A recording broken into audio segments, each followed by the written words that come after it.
Okay, now in this section we are going to continue with the same basic commands where we have left in the previous video. So let's try to get into some more passwords. Now we have one more password which we can assign is enable. Enable password we call it as. And whenever you type enable command, by default this is my user mode, and I want to ensure that I want to go to the privilege mode. So that is your hash mode, we can say. This is your greater than symbol. Now when anyone tries to go to the next mode, I want my router to prompt for the password. If the password is correct, then only the user has to go to the privilege mode.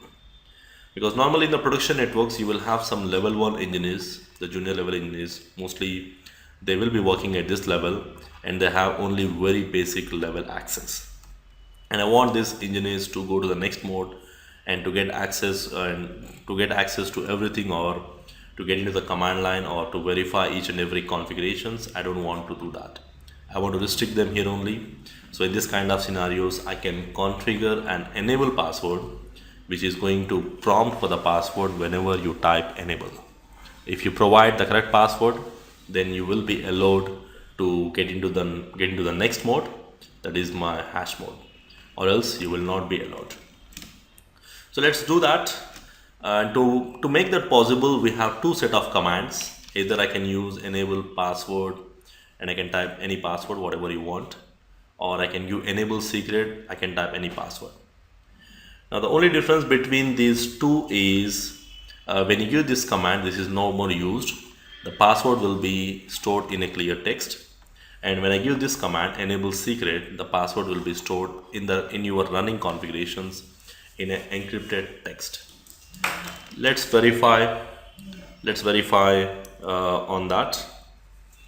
Okay, so let me just get into the command line of the router. Already I have some passwords configured on the routers, so I'm getting into the command line and I'm going to say enable password, and I'm going to give the password as Cisco123. Okay, let me just change it to anything it can be. Okay, Cisco123 is a password. Now let me verify whether it is working or not. To verify, we need to exit back. Now which password it is asking here? The console password, right? The console password, because whenever before you see any command line, you will be either prompted for the console password, or you will be prompted for the auxiliary password, or you will be prompted for the telnet password, depending upon the line you are selecting. Right now I'm using my router via console, so I have to give the console password. I think it is Cisco123. Okay, now you can see the first one. Now you can see when I give enable, again it is asking the password, and the password is Cisco123 again. If I give the correct password, then only the router will allow you to go to the next mode, that is your user privilege mode, the hash mode.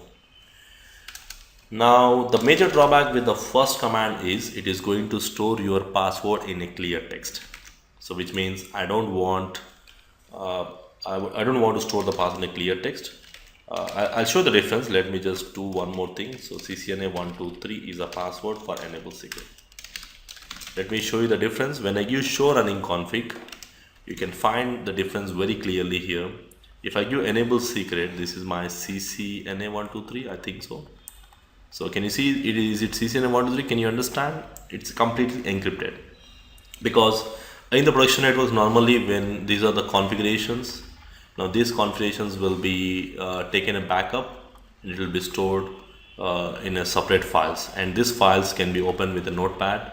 And if it is not stored in a clear text, in that case the engineer, normally then your day-to-day engineer, probably what he can do is even though he's taking a backup, so I don't want to anyone to open that with a notepad and see the passwords.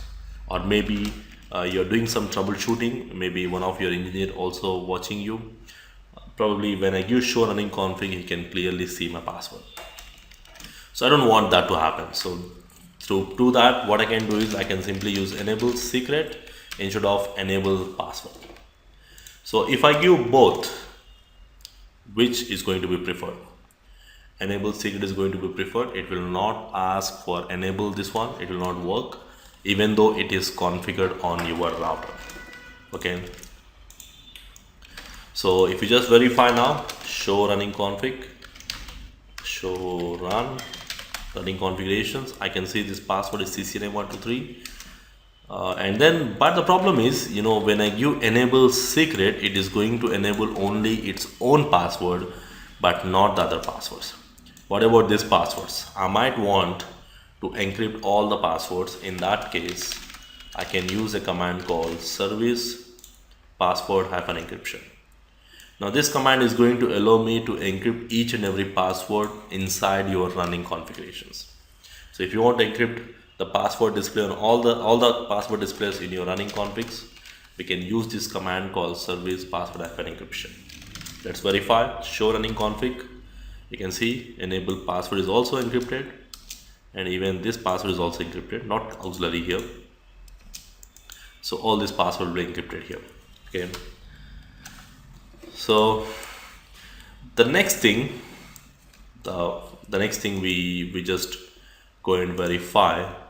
The last thing is saving the configurations. So whatever the configurations I did here, they all are in my running configurations. Okay, so to save the configurations, what we can do is we can just go and say copy run start. There's a one simple command we can use. Copy from the RAM to the NVRAM. Okay, why? Because if I go and check my configurations, show startup config, still the configurations are not present in the NVRAM, which means if I power off my device, I'm going to lose all my configurations, so which is something I really don't want. So in that case, I need to save my configurations, copy from RAM to NVRAM, or we can simply use write memory command or write command, and the write command also is going to do the same job. But we generally use some copy commands now because it has some variations here from RAM to NVRAM, NVRAM to RAM. Copy commands which we use more when we do some backup restore options. Okay, so we'll be getting into some more copy commands later on. And just press enter. It's going to ask the destination file name. Again, press enter. It's going to save your configurations, which means if I use show startup config, I can see all the configurations. So even if I reload my router due to some reasons, all the passwords, all the names, whatever the changes I did up to now will be present in the configurations. Let's verify. Hopefully I remember the password Cisco 123, and the enable password also I use Cisco 123, not Cisco 123, it's CCNA 123 I think. Yeah. Okay, so you can see everything is exactly the same where I have left with all the passwords.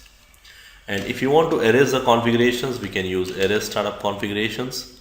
Let's say this is something more applicable if you have a router in your network or in the company network.